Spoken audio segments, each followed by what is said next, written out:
I'm Artis Wodehouse. I'm here in South Here, Vermont, in our home here, which is inhabited by many different antique instruments, one of which is this wonderful Tomkison square piano from 1823.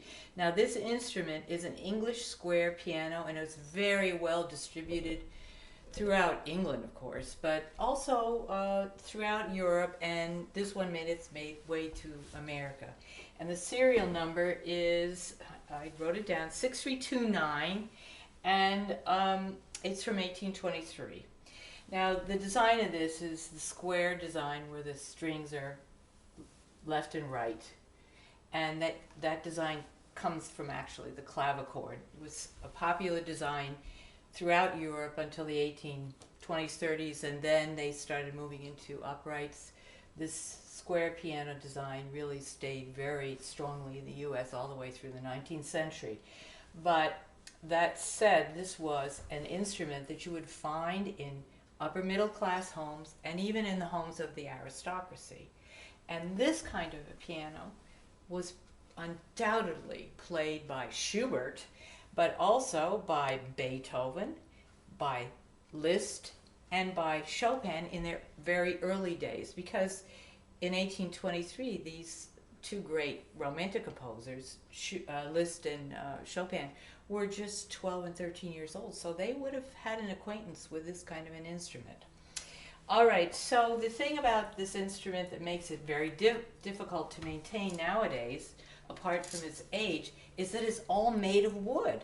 Everything is wood, there's no metal in it, so that anytime you move it or there's a humidity change, the wood moves about and things go awry inside. And looking inside the instrument, the hammers are tiny, very tiny, and the dampers are these what they call mop heads. They're just so small, and anytime they get out of alignment, you get funny things happening with the notes. So there's all this delicacy of the instrument that was there right from the beginning, and but to compound the problems for the modern pianist, just in terms of maintenance of the instrument, it's also a question of the size of the instrument as opposed to the size of the modern piano, in terms of the lengths of notes, the widths of notes, the lengths of the black notes. This is what you have to adjust to hugely on this piano.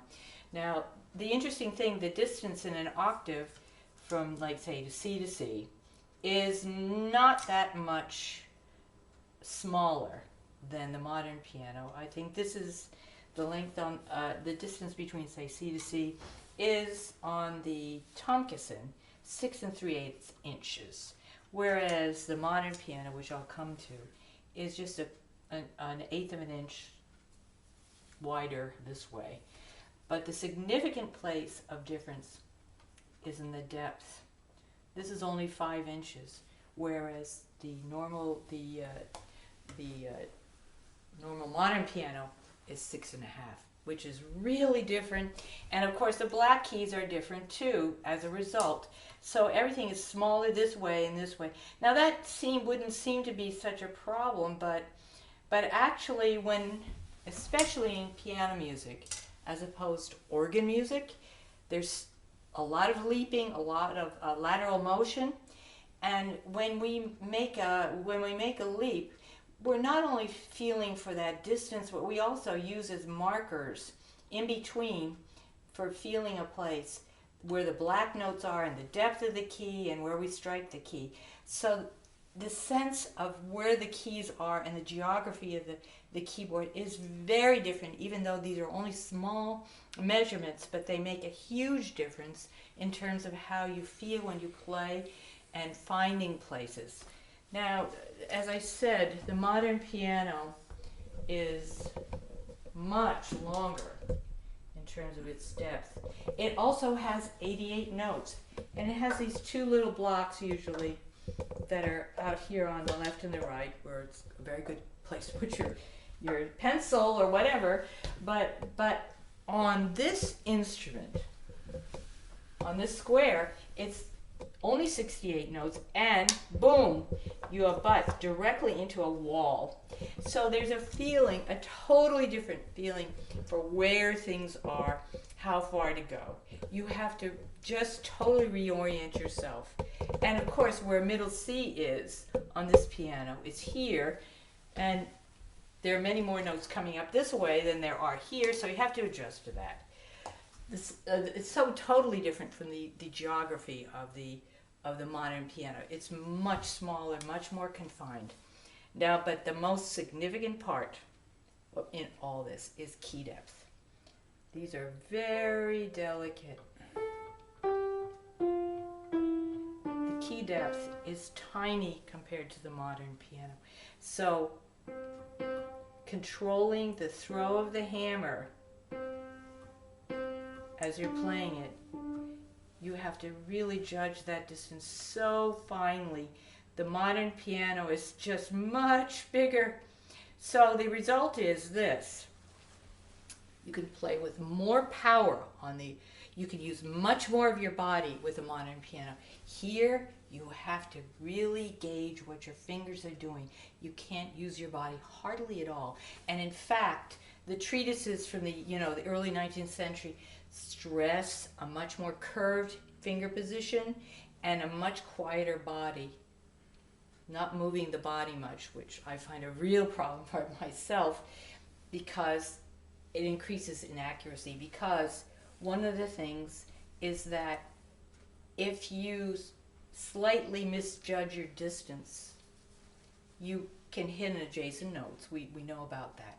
But on the modern piano, it's possible to misjudge your distance. But because of the great key depth and the fact that you strike an adjacent note with very little note velocity, you don't hear it, or it's not even registering. But on this instrument, yes. And so one of the biggest issues in learning how to play a piece on this piano is to be deadly accurate in your strike, with the position you strike. So what I find is that I've tried to develop a mental image of the distance that I'm going, or the place that I'm going, before I play that particular note or that particular phrase. That helps me to actually be accurate with this instrument. Now you have to do that with the modern piano too, but to a much greater degree with this instrument, probably because, first of all, this is not the instrument that I came up with, but I also think that it was probably a feature of the instrument from the beginning. So now there's one other point that makes this instrument different from the modern piano, and that is the sustain pedal. There's only one pedal for this piano. It's the sustain, and it's controlled by your left foot, not your right foot. On a modern piano, the sustain is on the right, and then you have soft pedal and a middle pedal. And this one just has that one, so you have to learn that. It's not that bad, actually, to learn that, but the most important thing you have to learn here is to judge your distances and be aware of your key depth.